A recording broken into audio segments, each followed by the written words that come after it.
Hello everyone, welcome back my channel Vidyadayini. तो दोस्तों, आज के इस वीडियो में मैं आप सभी के लिए फिजिक्स क्लास 12 का इलेक्ट्रोस्टैटिक पोटेंशियल एंड कैपेसिटेंस का दोस्त मोस्ट वीवीआई ऑब्जेक्टिव क्वेश्चन लेकर आया हूं। जैसा कि दोस्त आप सभी को पता है, ये भी पता ही होगा कि आप सभी का फर्स्ट चैप्टर का, जैसा कि इलेक्ट्रिक चार्ज एंड फील्ड्स का फिजिक्स का, आप सभी का वीडियो अपलोड हो चुका है। अगर आप लोग उस वीडियो को नहीं देखे हैं तो आप लोग देख लें जरूर, समझ रहे हैं ना। इलेक्ट्रिक चार्ज एंड फील्ड्स का यानी फर्स्ट चैप्टर का आप सभी का वीडियो अपलोड हो चुका है दोस्त, ठीक है। ऑब्जेक्टिव का, किस चीज का भैया? ऑब्जेक्टिव का आप सभी का 3 पार्ट में वीडियो अपलोड किया गया है कि या फिर कितने पार्ट में वीडियो अपलोड किया गया है दोस्त? 3 पार्ट में आप सभी का वीडियो अपलोड किया गया। अगर उस वीडियो को आप लोग नहीं देखे हैं तो आप लोग जाकर देख लें। ऑब्जेक्टिव का है, मोस्ट वीवीआई ऑब्जेक्टिव क्वेश्चन है। और यहाँ पे जो जनरली जो लिया जा रहा है दोस्त, ये अधिकतर जो यहाँ पे ये सॉरी यहाँ पे जो ऑब्जेक्टिव क्वेश्चन है वो आप सभी का PYQ है, समझ रहे हैं ना। यानी जितने भी पिछले साल में आप सभी का क्वेश्चन पूछा गया, पिछले साल यानी 10-15 साल में, वो आप सभी का सारा क्वेश्चन यहाँ पे लिया जा रहा है, ठीक है दोस्त। तो बिना बातों को शुरू करते हुए हम आप लोगों को शुरू करते हैं, डायरेक्ट टॉपिक पे आते हैं, ठीक है। तो यहाँ पे ये जो फर्स्ट क्वेश्चन है ये क्या बोल रहा है, देखिए। The value of electric potential at a distance are from a point charge is. यानी कहने का मतलब यहाँ पे ये हुआ दोस्त कि इलेक्ट्रिक पोटेंशियल का वैल्यू पूछ रहा है कि आखिर किसके प्रोपोर्शनल होता है, समझ रहे हैं ना। तो मान लिया जाए इलेक्ट्रिक पोटेंशियल का जो वैल्यू होता है, मान लिया जाए यहाँ पे कोई पॉइंट चार्ज क्यू है, समझ रहे हैं ना, या फिर पॉइंट चार्ज क्यू है, ठीक है। Point charge Q point charge Q से r डिस्टेंस दूर, पॉइंट चार्ज क्यू से r डिस्टेंस दूर जो होगा दोस्त, वो आप सभी का जो इलेक्ट्रिक पोटेंशियल होता है वो आप सभी का कितने के बराबर होता है? के क्यू डिवाइडेड बाई आर होता है। क्या होता है दोस्त? K Q divided by are.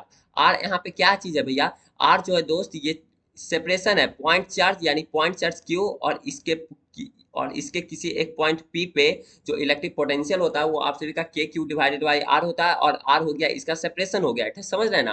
तो यहाँ पे जो ऑप्शन है ये है प्रोपोर्शनल टू आर है, तो ये गलती हो जाएगा दोस्त। ये है इन्वर्सली प्रोपोर्शनल टू आर, ये भी गलती है। मतलब ये वाला सही है क्योंकि इन्वर्सली प्रोपोर्शनल टू आर होता है, यानी भी जो होता है इलेक्ट्रिक पोटेंशियल जो होता है ये इन्वर्सली प्रोपोर्शनल टू आर होता है। तो ये आप सभी का ऑप्शन बिल्कुल सही है, यानी बी ऑप्शन आप सभी का बिल्कुल सही है, समझ रहे हैं ना। यहाँ पे सी ऑप्शन फिर से गलत है क्योंकि प्रोपोर्शनल टू आर स्क्वायर लिखा गया। और डी ऑप्शन भी आप सभी का बिल्कुल ये गलती है, समझ रहे हैं ना। तो इस तरह से दोस्त आप सभी का ये जो फर्स्ट क्वेश्चन का बी ऑप्शन आप सभी का सही हुआ, ठीक है। अब आ जाते हैं क्वेश्चन नंबर सेकंड पे। क्वेश्चन नंबर सेकंड क्या बोल रहा है? If the distance between two charge is increase then the electrostatic potential energy of the charges. यानी यहाँ पे क्या बोल रहा है, देखिए यहाँ पे इस बातों को ध्यान से समझिए।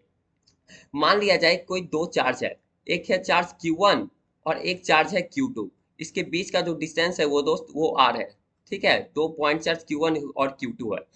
और इसमें जो इलेक्ट्रिक पोटेंशियल एनर्जी जो होता है दोस्त, इसका पहले फॉर्मूला हम लोग देख लेते हैं। ये कितने के बराबर होता है? ये होता है के Q1 Q2 divided by are के बराबर होता है। के Q1 Q2 divided by are के बराबर होता है। अब देखिए यहाँ पे क्या होगा, अगर मान लिया जाए यहाँ क्वेश्चन पूछ रहा है कि if the distance between the two charges is increase, यानी दोनों चार्ज के बीच का डिस्टेंस अगर इंक्रीज कर दिया जाए, यानी आर का वैल्यू यहाँ पे इंक्रीज कर दिया जाए, यानी आर का वैल्यू यहाँ पे आप सभी का बढ़ा दिया जाए, तो इलेक्ट्रिक पोटेंशियल एनर्जी में आप सभी का क्या फर्क पड़ेगा? यानी ये डिक्रीज होगा या फिर इंक्रीज होगा, या फिर में इंक्रीज और डिक्रीज, यानी इंक्रीज भी हो सकता है या फिर डिक्रीज भी हो सकता है, या फिर रिमेन सेम रहेगा। तो दोस्त यहाँ पे हम लोग देखते हैं कंडीशन लेकर, यहाँ पे हम लोग कंडीशन लेकर देखते हैं कि आखिर ये क्या कहना चाह रहा है, समझ रहे हैं ना। तो यहाँ पे कंडीशन क्या है दोस्त कि मान लिया जाए अगर दोनों चार्ज अगर पॉजिटिव होता है, अगर दोनों चार्ज अगर पॉजिटिव होता है, मान लिया जाए Q1 और Q2 भी अगर पॉजिटिव होता है, तो इस कंडीशन में क्या होगा दोस्त, आप सभी का जो इलेक्ट्रोस्टैटिक पोटेंशियल एनर्जी जो होगा वो आप सभी का क्या होगा? पॉजिटिव होगा, समझ रहे हैं ना। और यहाँ पे पॉजिटिव होगा। और अगर इसका अगर आर यहाँ पे बढ़ा दिया जाता है, यानी डिस्टेंस अगर बढ़ा दिया जाता है, तो आप सभी को पता है कि इसका जो इलेक्ट्रोस्टैटिक पोटेंशियल एनर्जी जो होगा वो डिक्रीज होगा, क्योंकि आर जो है ये इन्वर्सली प्रोपोर्शनल है। यहाँ पे आप लोग देख रहे हैं आर, तो आर अगर इंक्रीज होगा तो आर अगर इंक्रीज होगा दोस्त, आर का वैल्यू अगर बढ़ाएंगे तो क्या यू तो डिक्रीज ही ना होगा, यू तो घटेगा ही ना। तो यहाँ पे तो घटेगा, ठीक है। अगर दोनों चार्ज अगर सेम रहता है, दोनों चार्ज अगर सेम रहता है, या फिर पॉजिटिव हो या फिर दोस्त अगर दोनों चार्ज निगेटिव हो, तो दोनों केस में कंडीशन यही होगा कि आप सभी का जो इलेक्ट्रोस्टैटिक पोटेंशियल एनर्जी जो है दोस्त, वो आप सभी का डिक्रीज होगा, समझ रहे हैं ना। इलेक्ट्रोस्टैटिक पोटेंशियल जो होगा वो डिक्रीज होगा कब? जब उस दोनों के बीच का डिस्टेंस जो होता है जब हम लोग इंक्रीज करते हैं तब, ठीक है। अब सेकंड कंडीशन जो ये दोनों फर्स्ट ही कंडीशन में आ गया, अगर दोनों चार्ज पॉजिटिव है या फिर दोनों चार्ज निगेटिव है। लेकिन अब अगर एक चार्ज अगर पॉजिटिव हो जाता है और एक चार्ज जो है दोस्त वो अगर निगेटिव हो जाता है, तो अब क्या कंडीशन होगा भैया? तो देखिए आप सभी को बता देते हैं दोस्त, अगर एक चार्ज पॉजिटिव है और एक चार्ज निगेटिव है तो वहां पे जो इलेक्ट्रोस्टैटिक पोटेंशियल एनर्जी का जो वैल्यू आएगा दोस्त, वो आप सभी का क्या आएगा? निगेटिव आएगा। क्या आएगा? निगेटिव आएगा, समझ रहे हैं ना?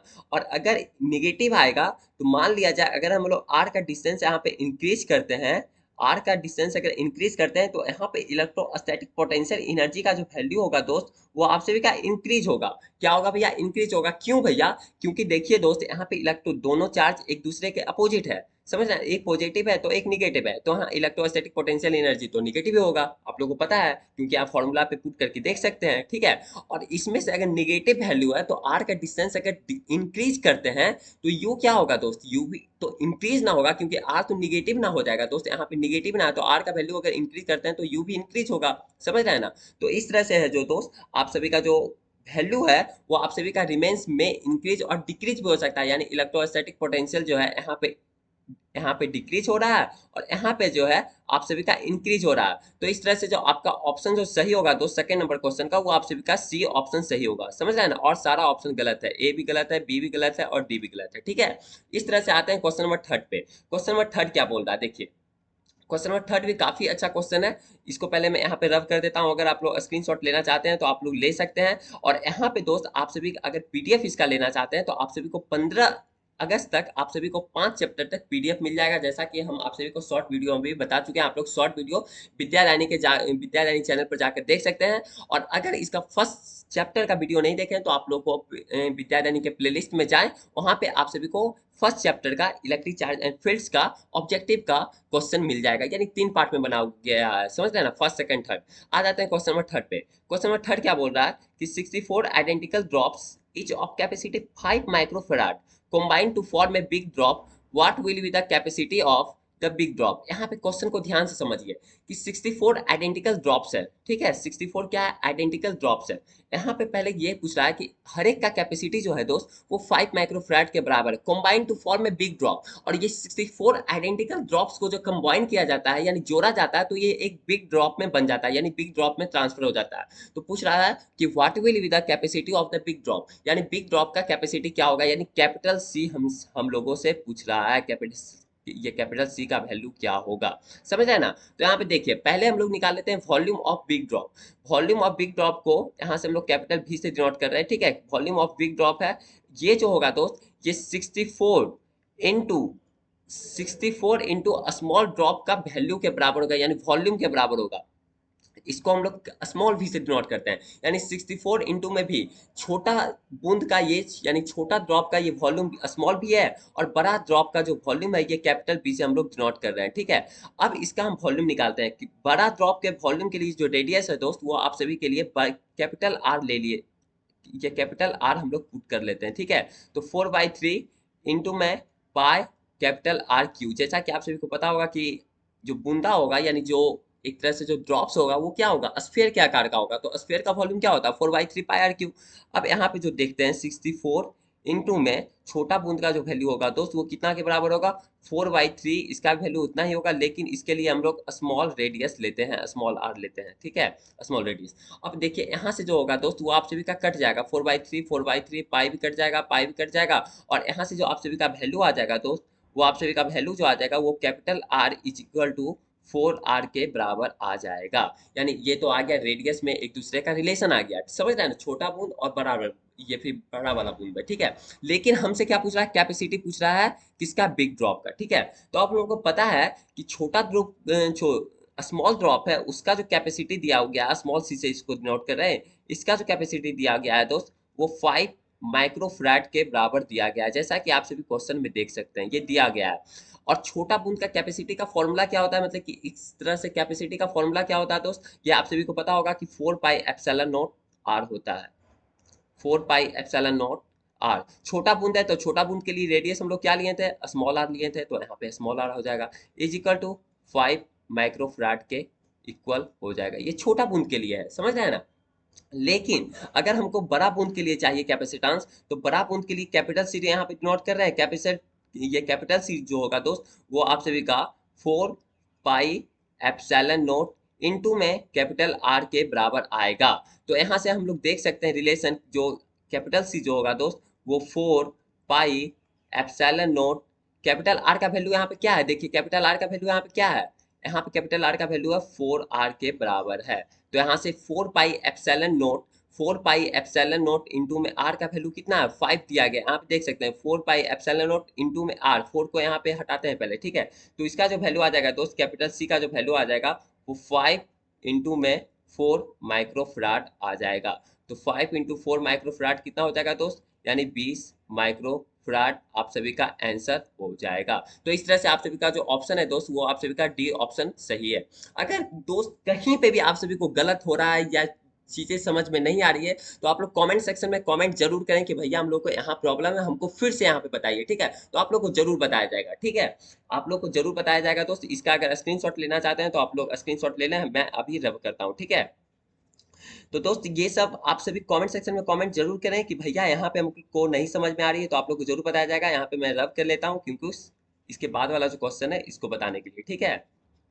देखिए दोस्त अब क्वेश्चन नंबर 4 क्या बोल रहा है, क्वेश्चन नंबर 4 क्या बोल रहा है कि one day graph generator is an electrostatic machine which produces, यानी वान डे ग्राफ जनरेटर जो है इलेक्ट्रोस्टैटिक मशीन जो है एक तरह से वो क्या प्रोड्यूस करती है, यानी वो क्या उत्पन्न करती है। तो आप सभी को पता होगा दोस्त वो जो होती है हाई वोल्टेज और लो करंट प्रोड्यूस करती है, यानी हाई वोल्टेज और लो करंट जो होता है दोस्त वो प्रोड्यूस करती है। वोल्टेज क्या होता है उसका, वोल्टेज जो होता है दोस्त वो आप सभी का हाई होता है, और जो करंट होता है उसका वो लो होता है। तो इसमें से ऑप्शन कौन सा है, देखिए तो हाई वोल्टेज और low current, high current and high voltage, low current and low voltage only, high voltage only, high current. तो देखिए दोस्तों यहाँ पे चारों ऑप्शन गलत है, लेकिन चारों ऑप्शन गलत नहीं है, इसमें से एक ऑप्शन ऐसा है जो कि ओनली हाई वोल्टेज लिखा गया है। तो आपसे भी क्या बी ऑप्शन ही सही होगा। अगर ऑप्शन में ऐसा रहता कि हाई वोल्टेज और लो करंट तो आप सभी वही ऑप्शन को टिक मारते, समझ रहे हैं ना, वो ऑप्शन को आप सभी टिक मारते। अगर दोनों रहता तो बी और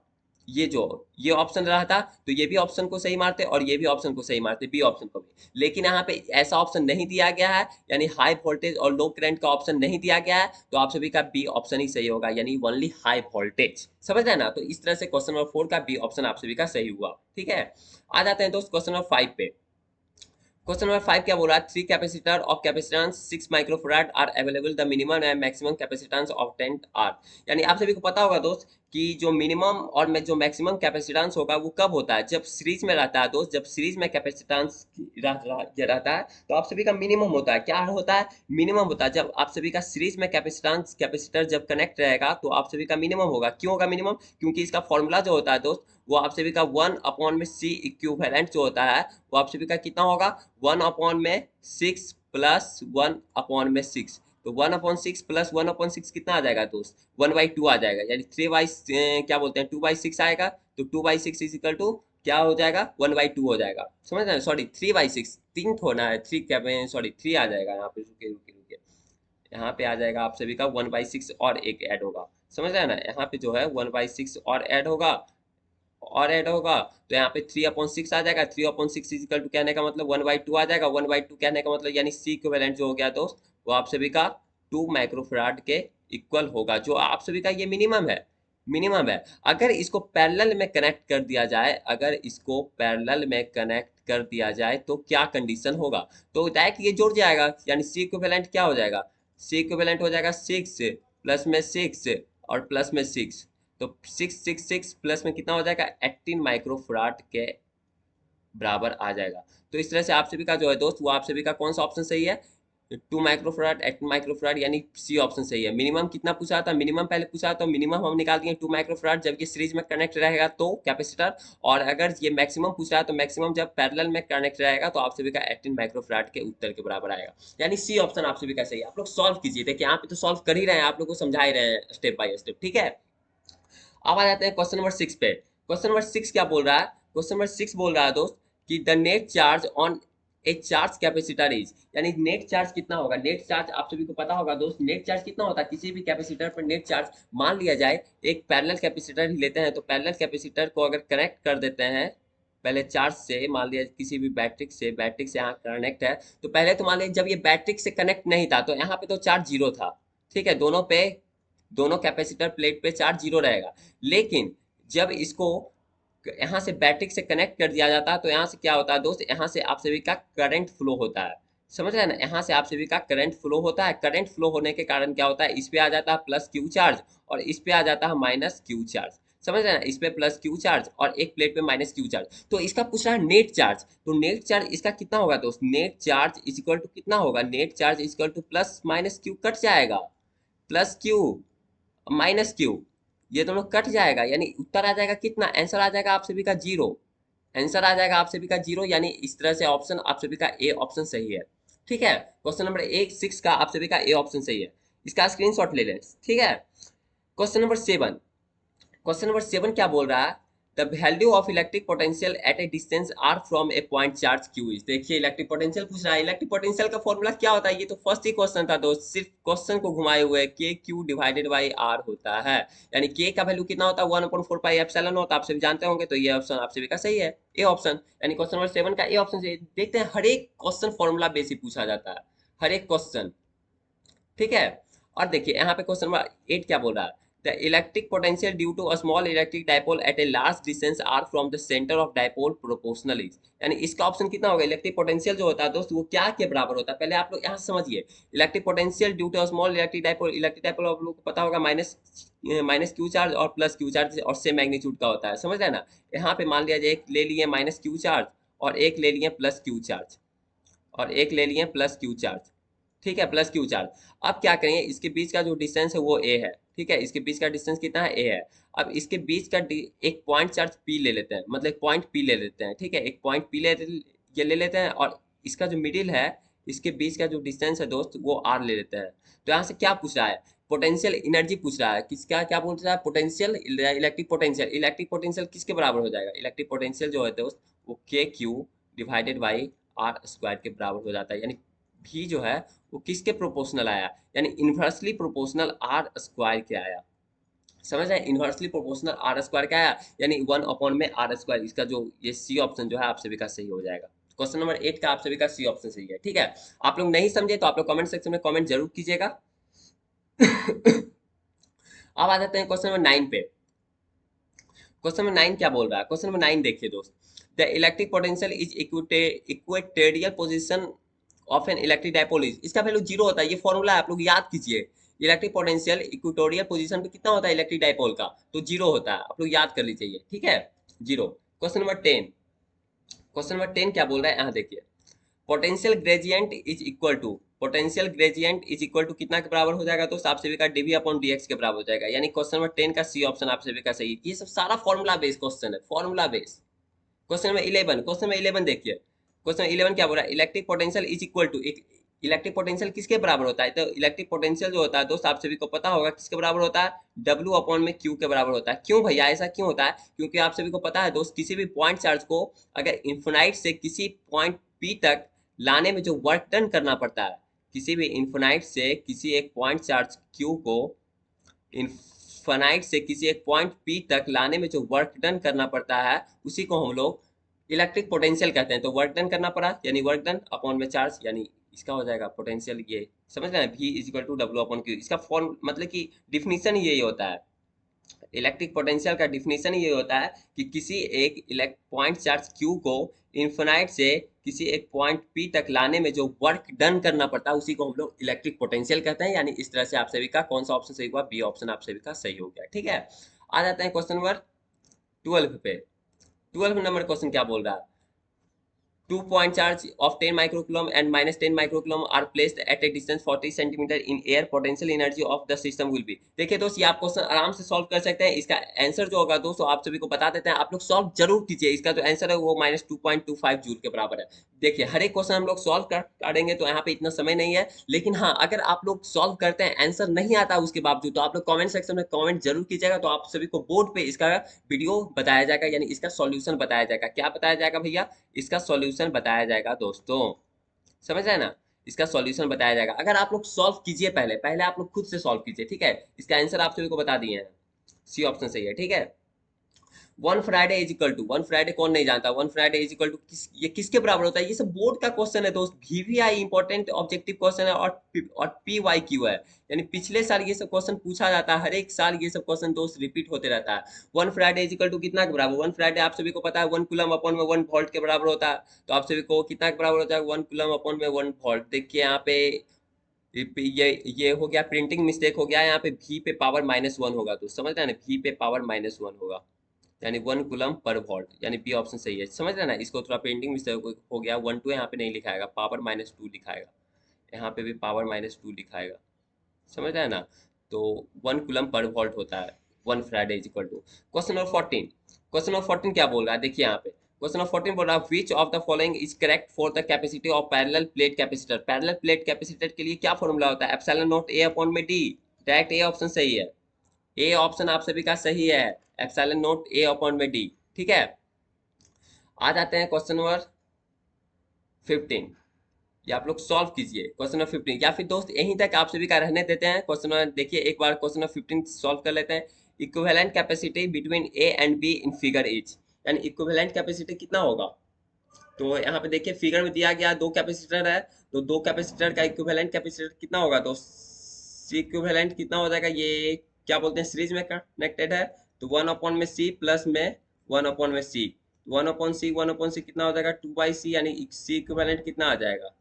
सी इक्विवेलेंट जो या दोस्त वो आप सभी का C/2 आ जाएगा, यानी इस तरह से बी ऑप्शन आप सभी का सही है। ठीक है, तो यहाँ आज दोस्त आप सभी का 15 क्वेश्चन तक ही रहने देते हैं। अगला सीरीज में आप सभी का ये इलेक्ट्रिक पोटेंशियल एंड कैपेसिटर का आप सभी का फर्स्ट वीडियो था। अगले जो वीडियो आएगा वो आप सभी का 16 नंबर जो है ये क्वेश्चन से शुरू होगा। ठीक है, 16 नंबर से जितना भी क्वेश्चन आगे रहेगा वो आप सभी का ये काटवा दिया जाएगा, 2 3 पार्ट में ये वीडियो बनेगा, और सारा ये दोस्त वीवीआई ऑब्जेक्टिव क्वेश्चन है, प्रीवियस ईयर क्वेश्चन है सारा, समझ रहे हैं ना, प्रीवियस ईयर ही लिया गया पीवाई क्यू। ठीक है, और आप लोग अगर टेलीग्राम ग्रुप और व्हाट्सएप ग्रुप से नहीं जुड़े हैं तो आप लोग को डिस्क्रिप्शन बॉक्स में लिंक दिया गया, आप लोग जुड़ सकते हैं, और नंबर भी दिया गया है डिस्क्रिप्शन बॉक्स में। नंबर यहाँ पे आप सभी को बता भी देते हैं, 7667140322, 7667140322। इस नंबर पे आप लोग कॉल कर सकते हैं और पीडीएफ के लिए बात कर सकते हैं। ऐसे तो आप सभी का पीडीएफ जल्द से जल्द बन ही रहा है, 15 अगस्त तक आप सभी को 5 चैप्टर का पीडीएफ मिलने का चांस है, 99% आप सभी को मिल जाएगा। ये तो प्रोसेस में है क्योंकि विद्यादानी एप्लीकेशन बन रहा है, उसी का काम अभी चल रहा है, समझ रहे हैं। तो आज के लिए दोस्त इतना ही, फिर मिलते हैं आप सभी के साथ अगले वाले वीडियो में। तब तक के लिए हंसते रहिए, खेलते रहिए, पढ़ते रहिए और मुस्कुराते रहिए। बाय बाय, टेक केयर दोस्त।